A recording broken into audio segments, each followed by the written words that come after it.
আপনি কি ভুলে গেছেন লাল রক্তের কথা, বুলেট ও বারুদের কথা, উত্তাল সেই দিনগুলোর কথা? হ্যাঁ, আমরা শাপলার কথা বলছি, 5 মের হত্যাকাণ্ডের কথা বলছি, আমরা 2013 সালের সেই বর্বর গণহত্যার কথা বলছি। অন্য সবাই ভুলে গেলেও কোনো নবীপ্রেমিক মুমিনকে ভুলতে পারে সেই কালো রাতের কথা? চোখ বন্ধ করলেই তার চোখে ভেসে ওঠে এক ঝাঁক ভয়ঙ্কর দৃশ্য। সারি সারি গাড়িতে চড়ে আসা হায়নার দল, মাটিতে বসে পজিশন নেয়া এক পাল হিংস্র নেকড়ে, ডিভাইডারে চাপাতি ধার দিল আওয়ামী ক্যাডার। মরণাস্ত্র হাতে ঝাঁক বেঁধে নিরীহ মমিন শিকারে এগিয়ে যাচ্ছে একদল পিচাস। তারপর তানগর নিরীহ নিরস্ত্র ইবাদতরত আলিম, তালিবে ইলম ও নবীপ্রেমিক জনতার উপর ঝাঁপিয়ে পড়ল ওরা। অন্ধকারে হায়নাদের আগ্নেয়াস্ত্রগুলো গর্জন করে উঠল একটানা। রাজপথে কাতরালো কত মুমিন, রক্তের ওপর গড়াগড়ি খেল মুসলিম তরুণ। কাটা মুরগির মতো ছটফট করল আলিমের গুলিবিদ্ধ শরীর, রক্তে ভেসে গেল রাস্তা। হায়নাগুলো সাপের মতো পিটিয়ে মারল তালিবে ইলমদের, গুলিবিদ্ধ লাশের ওপর চলল নৃত্য। শোনা গেল আহত মুমিনের গোঙানি, গাড়িতে তোলা হলো লাশ। বর্বর এই দৃশ্যগুলো যখন মুমিনের স্মৃতিতে জেগে ওঠে, রাগে ক্ষোভে শোকে সে পাগল হয়ে যায়, মনের অজান্তেই মুষ্টিবদ্ধ হয়ে যায় তার হাত। শাপলার খনি তাগুত সরকার চেষ্টা করেছে কমিশনারদের পানিতে তার রক্তাক্ত হাত ধুয়ে ফেলতে। দাজ্জাল মিডিয়া চেষ্টা করেছে শাপলাকে মিথ্যার চাদরে ধামাচাপা দিতে। আর গাদ্দারগুলো বারবার চেষ্টা করেছে আমাদের স্মৃতি থেকে শাপলাকে মুছে দিতে। কিন্তু তারা জানে না শাপলা মিশে আছে আমাদের স্বপ্নে, শাপলা জেগে আছে আমাদের চেতনায়, শাপলা সঙ্গী হবে আমাদের আগামীর পথ চলায়। প্রিয় দর্শক, চলুন আপনাদেরকে একটু ঘুরিয়ে আনি নিকট অতীত থেকে, একটু খুলে বলি কেন ও কিভাবে গড়ে উঠেছিল হেফাজত আন্দোলন। হেফাজত আন্দোলনের পটভূমি 2013 সালের 5 ফেব্রুয়ারি কাদের মোল্লার ফাঁসির দাবিতে শাহবাগে জড়ো হতে থাকে কথিত একদল ব্লগার ও অনলাইন অ্যাক্টিভিস্ট। নেচে গিয়ে বাদ্য বাজিয়ে মোমবাতি জ্বালিয়ে তারা রাস্তা অবরোধ করে ফাঁসির দাবিতে। এই জমায়েত শাহবাগ আন্দোলন নামে পরিচিতি লাভ করে। আওয়ামী সরকারের ভারতীয় মনিবদের ইশারায় সরকার, কর্পোরেট জগৎ ও মিডিয়া ঝাঁপিয়ে পড়ে শাহবাগের সমর্থনে। এই আন্দোলনকে উপস্থাপন করে জনমানুষের স্বতঃস্ফূর্ত আন্দোলন হিসেবে। কিন্তু কিছু সচেতন মিডিয়া আর অনলাইন অ্যাক্টিভিস্টদের কল্যাণে ধীরে ধীরে সকলের সামনে এই আন্দোলনের স্বরূপ উন্মোচিত হতে শুরু করে। মুসলমানদের অবহেলার সুযোগ নিয়ে অনলাইন দুনিয়া, ইলেকট্রনিক ও প্রিন্ট মিডিয়ার জগতে একচ্ছত্র রাজত্ব কায়েম করেছিল বামপন্থী মহল। সাহিত্য ও মুক্তিবুদ্ধি চর্চার নামে দিদারসে চলছিল অশ্লীলতা ও বেহায়াপনার প্রচার প্রসার। সামাজিক যোগাযোগ মাধ্যম ও ব্লগগুলোতে ইসলাম বিদ্বেষী লেখালেখি ফ্যাশনে পরিণত হয়েছিল। উদ্যত্তের সকল সীমা ছাড়িয়ে গিয়েছিল ইসলাম বিদ্বেষী নাস্তিকেরা। আল্লাহ ও তার রাসূল সাল্লাল্লাহু আলাইহি ওয়াসাল্লামকে নিয়েও কটূক্তি ও ব্যঙ্গবিদ্রূপ শুরু করেছিল এই নাস্তিকেরা। এমন ধৃষ্টতাপূর্ণ মন্তব্য স্মরণকালের ইতিহাসে কোনো কাফেরও করেছে কিনা আমাদের জানা নেই। ফেরাউন, নমরুদ, আবু জেহেল, আবু লাহাব, উতবা সাইবারাও আল্লাহ তার রাসূলের ব্যাপারে এমন গোস্তাকি করার সাহস করেনি। এই সকল নাস্তিক ব্লগার ও বামপন্থীরাই যখন গণজাগরণ মঞ্চের নেতৃত্বের ভূমিকা অবতীর্ণ হয়, তখন মুসলমানদের সামনে এই আন্দোলনের মুখোশ খুলে যায়। নাস্তিকদের এমন আস্ফালনে ক্ষুব্ধ হয়ে ওঠে বাংলার তৌহিদি জনতা। হেফাজতে ইসলামের ব্যানারে ক্রমশ সংগঠিত হতে থাকে জনমত। বিভিন্ন জায়গায় নাস্তিকদের ফাঁসির দাবিতে সমাবেশ ও মিছিল হতে থাকে। 6 এপ্রিল অনুষ্ঠিত হয় রাজধানী ঢাকা অভিমুখে স্মরণকালের বৃহত্তম লং মার্চ। মতিঝিলের শাপলা চত্বরে লং মার্চ পরবর্তী সমাবেশ জনসমুদ্রের রূপ নেয়। ধারণা করা হয় এতে অংশগ্রহণ করেছিল প্রায় 30 লক্ষ নবীপ্রেমিক জনতা। এই সমাবেশেই ঘোষণা করা হয় 13 দফা দাবি। কিন্তু নাস্তিক্যবাদী তাগুত সরকার জনগণের এই দাবির প্রতি কর্ণপাত করেনি, বরং প্রতিটি সুযোগে তার মুসলমানদের উপর হামলে পড়ে এবং এই ইমানি আন্দোলনকে বানচাল করার চেষ্টা করেছে।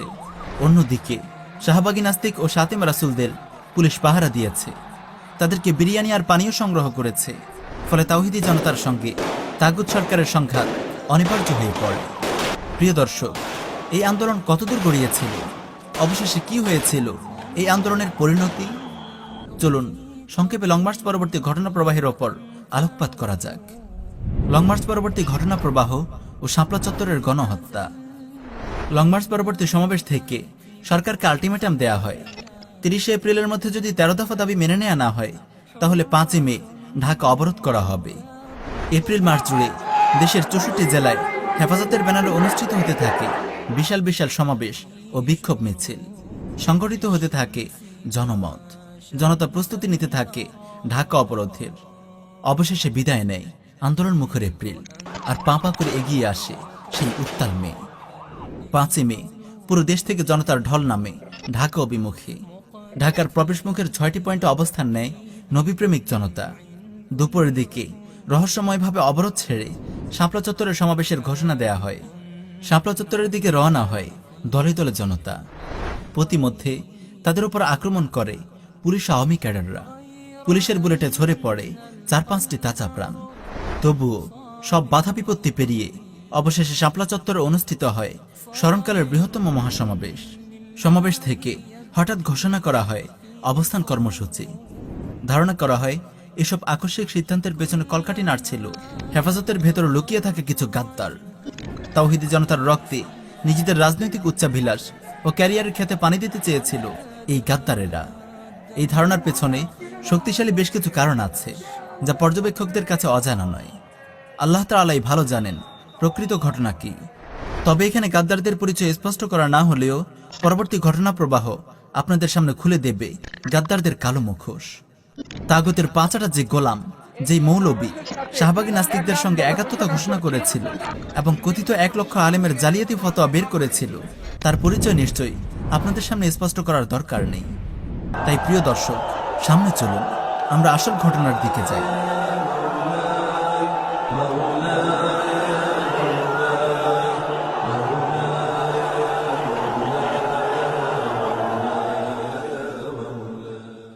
হেফাজতের অবস্থান কর্মসূচি ও বিরোধী দলের মুখে গদি বাঁচাতে মরিয়া হয়ে ওঠে তাগুত সরকার। সন্ধ্যা গড়িয়ে রাত নামে। তাগুত সরকার বারবার কঠোর হুমকি দিলেও অজ্ঞাত কারণে অপরিকল্পিত অবস্থান কর্মসূচির সিদ্ধান্ত পাল্টানো হয় না। রাত 2টার দিকে শাপলা চত্বরে এক বর্বর হত্যাযজ্ঞ চালায় পুলিশ, র্যাব ও বিজেপির সমন্বয়ে গঠিত তাগুত সরকারের সম্মিলিত পেটোয়া বাহিনী, যার নাম অপারেশন ফ্লাশ আউট। পুলিশের পক্ষ থেকে এই অপারেশনের নাম দেয়া হয় অপারেশন সিকিউরড শাপলা, আর বিজেপির পক্ষ থেকে নাম দেয়া হয় অপারেশন ক্যাপচার শাপলা। রাষ্ট্রীয় বাহিনীর পাশাপাশি এই কলঙ্কিত হামলায় অংশগ্রহণ করে যুবলীগ ও বিভিন্ন ভারতীয় এজেন্ট। নিরীহ নিরস্ত্র জনতা, আলিম ওলামা ও তালিব ইলমের উপর অত্যাধুনিক মরণাস্ত্র নিয়ে ঝাঁপিয়ে পড়ে হাজার হাজার মানুষরূপী হায়না। রক্তের বন্যায় ভেসে যায় শাপলা চত্বর। মুমিনের লাশ ছড়িয়ে ছিটিয়ে থাকে এখানে সেখানে। আক্রান্তদের আর্তচিৎকার আর আহতদের গঙ্গানিতে ভারী হয়ে ওঠে চারপাশের পরিবেশ। শহীদদের লাশগুলোকে টেনে তোলা হয় সামরিক ট্রাকে, তারপর কোথায় নিয়ে যাওয়া হয় কেউ জানে না। 6 মে ভোর 4টা পর্যন্ত চলে এই বর্বর অপারেশন।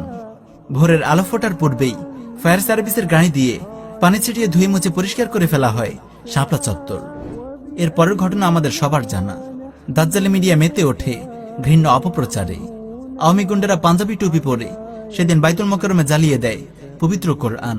তাগুত সরকার ও মিডিয়া সেই দোষ চাপায় হেফাজত কর্মীদের ওপর। শাপলা চত্বরে মুমিনদের অর্জন। অনেক অবুঝ ভাই মনের অজান্তেই হয়তো ভাবেন শাপলার রক্ত বিফলে গেছে। ওয়াল্লাহি, এই ধারণা ভুল। শহীদের রক্ত কখনো বৃথা যায় না, কিয়ামত পর্যন্ত কখনো যাবেও না। হেফাজত আন্দোলন আর শহীদের রক্তস্নাত শাপলা এক কথা নয়। হেফাজতের দাবির কিংবা আন্দোলনের ভুলগুলোর সমালোচনা আপনি করতে পারেন, হেফাজতের অদূরদর্শিতার সমালোচনা আপনি করতে পারেন, ভেতরে লুকিয়ে থাকা রাজনৈতিক উচ্চাভিলাষী গাদ্দারদের মুখোশও আপনি উন্মোচন করতে পারেন, কিন্তু শাপলা নিয়ে আপনি অন্তরে সন্দেহ পোষণ করতে পারেন না। শাপলার কালো রাতের পর বাংলাদেশে ঘটে যায় এক অদৃশ্য বিপ্লব। জাহিলিয়াতের অন্ধকারে মগ্ন হয়ে থাকা অনেক তরুণকে ধাক্কা দিয়ে জাগিয়ে তোলে শাপলা চত্বর। প্রথা প্রচলন আর অন্ধ অনুসরণের গোলকধাঁধায় ঘুরপাক খেতে থাকা অনেক মুখলিস বান্দার সামনে মুক্তির প্রকৃত রাস্তা স্পষ্ট করে দেয় শাপলা চত্বর। বাংলার মাটি 5 মের পর বিভক্ত হয়ে যায় শাপলা আর শাহবাগে। শাপলার ঘটনা এ ভূখণ্ডকে বিভক্ত করে দেয় ঈমান ও কুফরের 2টি ক্যাম্পে। একদিকে তাওহীদ ও নবী প্রেম, আর অন্যদিকে চেতনাবাজি আর নবীর অবমাননা। একদিকে ইসলাম ও শরিয়ার ভালোবাসা, আর অন্যদিকে সেকুলারিজম ও গণতন্ত্রের ভালোবাসা। একদিকে ইসলাম ও মুসলিম পরিচয়, অন্যদিকে কলকাতা থেকে ধার করে আনা বাঙালিয়ানা আর হিন্দুয়ানি সংস্কৃতি। যাদের মনে শাপলার অর্জন নিয়ে সংশয় আছে তারা একটু গভীরভাবে লক্ষ্য করলেই দেখতে পাবেন শাপলার মোবারক এই রক্ত প্রিয় মাতৃভূমি বাংলাদেশের জন্য নিয়ে এসেছে আসমানি রহমতের অনিশ্বের ঝর্ণাধারা। কিশোর তরুণ, তালিবে ইলম, আলিম ওলামা, আজ সবার হৃদয়ে ইরদাদ ও জিহাদের এই অবিনাশী চেতনা কোথা থেকে এলো? কিভাবে সৃষ্টি হলো ইরদাদ ও জিহাদমুখী এই অপ্রতিরোধ স্রোত? কেন শত অপপ্রচার, হুমকি ধমকি, অপব্যাখ্যা আর অযাচিত মুরব্বিগিরি করে গিয়েও এই স্রোতকে ঠেকানো যাচ্ছে না? সুহাদায়ে শাপলার এই রক্ত ইরদাদ ও জিহাদের জন্য বাংলার ভূমিকে কতটা উর্বর করে তুলেছে তা কি আপনি দেখতে পাচ্ছেন না? সুহাদার রক্ত এমনই, যেখানে এই পবিত্র রক্ত ঝরবে সেখানেই ইরদাদ ও জিহাদের জন্য বিস্ময়করভাবে প্রস্তুত হয়ে উঠবে ভূমি। মনে রাখবেন, ইসলাম জিন্দা হোতা হে হর কারবালা কে বাদ। গণতান্ত্রিক আন্দোলন বনাম নববী চিকিৎসা। হেফাজতের 13 দফার সব দফা নিয়ে আমরা আজ বিশ্লেষণে যাব না। বাংলাদেশ সংবিধানের কুফরে নিয়ে আমরা আলাদা ডকুমেন্টারি নির্মাণ করব ইনশাআল্লাহ। তারপর বাংলাদেশে প্রচলিত ইসলামী আন্দোলনগুলোর যথার্থতা, শরিয়াহ ও বাস্তবতার আলোকে তুলে ধরা হবে ইনশাআল্লাহ। কিন্তু প্রিয় দর্শক, আপনাদের কাছে আমাদের প্রশ্ন, 13 দফার কোন একটি দফা কি বাস্তবায়িত হয়েছে? এত কোরবানি, এত রক্তের পর তাগুত সরকারের কাছ থেকে কি কোন একটি দাবি বাস্তবায়ন করানো গেছে? তাগুতের বেঁধে দেয়া বাক্সের ভেতরে নিয়মতান্ত্রিক পথে হেঁটে কি কোনো ফল এসেছে? তাগুত সরকার কি কোনো অবমাননাকারীর বিচার করেছে, নাকি নাস্তিক ব্লগারদের সরকারি খরচে নিরাপত্তা দিয়েছে?